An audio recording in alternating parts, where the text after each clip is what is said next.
9ನೇ ತರಗತಿ, 14-15 ವರ್ಷ. ಹೊಟ್ಟೆ ನೋವು ಅಂಥೇಳಿ ಸ್ಟೂಡೆಂಟ್ಗೆ ಹೆರಿಗೆ ಆಗಿದೆ. ಚಿಕ್ಕಬಳ್ಳಾಪುರ ಜಿಲ್ಲೆಯಲ್ಲಿ ತಲೆ ತಗ್ಗಿಸುವಂಥ ಘಟನೆ ಇದು. ಬಾಗೇಪಲ್ಲಿ ಠಾಣೆಯಲ್ಲಿ ಸ್ವಯಂ ಪ್ರೇರಿತವಾಗಿ ಪ್ರಕರಣ ಕೂಡ ದಾಖಲಾಗಿದೆ. ಈ ಪರಿಸ್ಥಿತಿಗೆ ಕಾರಣರಾದವನಿಗಾಗಿ ಹುಡುಕಾಟ ನಡೀತಾ ಇದೆ. ಮಧುಗಿರಿ ಸಮಾಜ ಕಲ್ಯಾಣ ಇಲಾಖೆಯ ಹಾಸ್ಟೆಲ್ನಲ್ಲಿ ವಿದ್ಯಾರ್ಥಿನಿ ಇದ್ದರು. ಕೇವಲ 9ನೇ ತರಗತಿ, ಅಂದರೆ 14-15 ವರ್ಷ. ಹೊಟ್ಟೆ ನೋವು ಅಂತ ಹೇಳಿದಾಗ ಆಸ್ಪತ್ರೆಗೆ ಕರೆದುಕೊಂಡು ಹೋಗ್ತಾರೆ. ಅಲ್ಲೇ ಹೆರಿಗೆ ಆಗಿದೆ. ಚಿಕ್ಕಬಳ್ಳಾಪುರ ಜಿಲ್ಲೆಯಲ್ಲಿ ತಲೆ ತಗ್ಗಿಸುವಂಥ ಘಟನೆ ಇದು. ಬಾಗೇಪಲ್ಲಿ ಠಾಣೆಯಲ್ಲಿ ಸ್ವಯಂ ಪ್ರೇರಿತವಾಗಿ ಪ್ರಕರಣವನ್ನು ದಾಖಲಿಸಿಕೊಂಡಿದ್ದಾರೆ.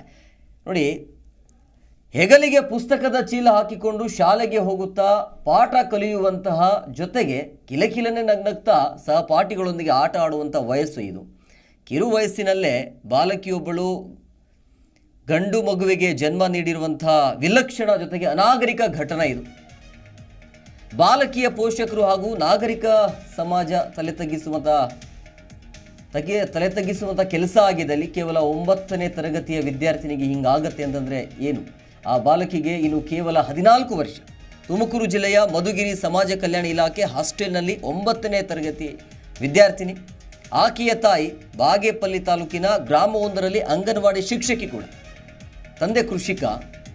ತಮ್ಮ ಮಗಳು ಚೆನ್ನಾಗಿ ಓದಿ ಬುದ್ಧಿವಂತಳಾಗಿ ಉದ್ಧಾರ ಆಗಲಿ ಅಂಥೇಳಿ ದೂರದ ಮಧುಗಿರಿ ತಾಲೂಕಿನ ಸಮಾಜ ಕಲ್ಯಾಣ ಇಲಾಖೆಯ ವಿದ್ಯಾರ್ಥಿ ನಿಲಯಕ್ಕೆ ಸೇರಿಸ್ತಾರೆ. ಒಳ್ಳೆ ರೀತಿಯಲ್ಲಿ ವಿದ್ಯಾಭ್ಯಾಸ ಪಡೀಲಿ, ಚೆನ್ನಾಗಿ ಓದಲಿ ಅಂತೇಳಿ. ಆದರೆ ಈ ಕೆಲಸ ಆಗಿದೆ. ಆದರೆ ಆ ಬಾಲಕಿ ಕೈಯಲ್ಲಿ ಉತ್ತಮ ಫಲಿತಾಂಶದ ಅಂಕಪಟ್ಟಿಯ ಬದಲಿಗೆ ಈಗ ಪುಟ್ಟ ಮಗುವೊಂದು ಕಾಣ್ತಾ ಇದೆ. ನಿಜಕ್ಕೂ ಕೂಡ ಬೇಸರ ಆಗತ್ತೆ. ತಲೆ ತಗ್ಗಿಸುವಂಥ ಘಟನೆ ಇದು. ಶಾಲಾ ಬಾಲಕಿ ಗರ್ಭಿಣಿಯಾಗಿ ಮಗುವಿಗೆ ಹೆರಿಗೆ ಆಗುವ ತನಕ ಆಕೆಯ ಪೋಷಕರಿಗೆ ಇದೆಲ್ಲ ಗೊತ್ತಾಗಲಿಲ್ವಾ? ವಿದ್ಯಾರ್ಥಿ ನಿಲಯದ ಮೇಲ್ವಿಚಾರಕಿ ಆಗಿರ್ಬೋದು ಅಥವಾ ಶಾಲಾ ಶಿಕ್ಷಕರು ಬಾಲಕಿಯ ದೇಹದಲ್ಲಾಗ್ತಾ ಇರುವಂಥ ಬದಲಾವಣೆಯನ್ನು ಕೂಡ ನೋಡಿರಲಿಲ್ವಾ ಅನ್ನುವಂಥ ಈ ರೀತಿಯಾದ ಅನುಮಾನಗಳು, ಪ್ರಶ್ನೆಗಳು ಸಹಜವಾಗಿ ಹುಟ್ಕೊಳ್ತಾ ಇದೆ.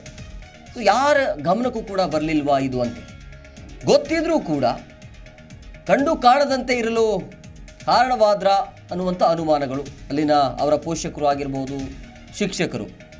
ಸಾರ್ವಜನಿಕ ಆಸ್ಪತ್ರೆಯಲ್ಲಿ ಹೆರಿಗೆ ಆಗತ್ತೆ. ಗಂಡು ಮಗುವಿಗೆ ಜನ್ಮ ನೀಡಿದ್ದಾರೆ.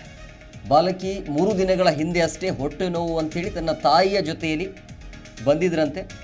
ಅಲ್ಲಿರುವಂಥ ಸಾರ್ವಜನಿಕ ಆಸ್ಪತ್ರೆಯಲ್ಲಿ ಚಿಕಿತ್ಸೆಗೆ ಬಂದು ಚುಚ್ಚುಮದ್ದನ್ನು ಕೂಡ ಹಾಕಿಸ್ಕೊಂಡು ಹೋಗಿದ್ರು. ಕೆಲ ಸಮಯದ ನಂತರ ಮತ್ತೆ ಹೊಟ್ಟೆ ನೋವು ಕಾಣಿಸಿಕೊಳ್ಳುತ್ತೆ. ಹೊಟ್ಟೆ ನೋವು ಮತ್ತೆ ವಾಪಸ್ ಆಸ್ಪತ್ರೆಗೆ ಬರ್ತಾರೆ.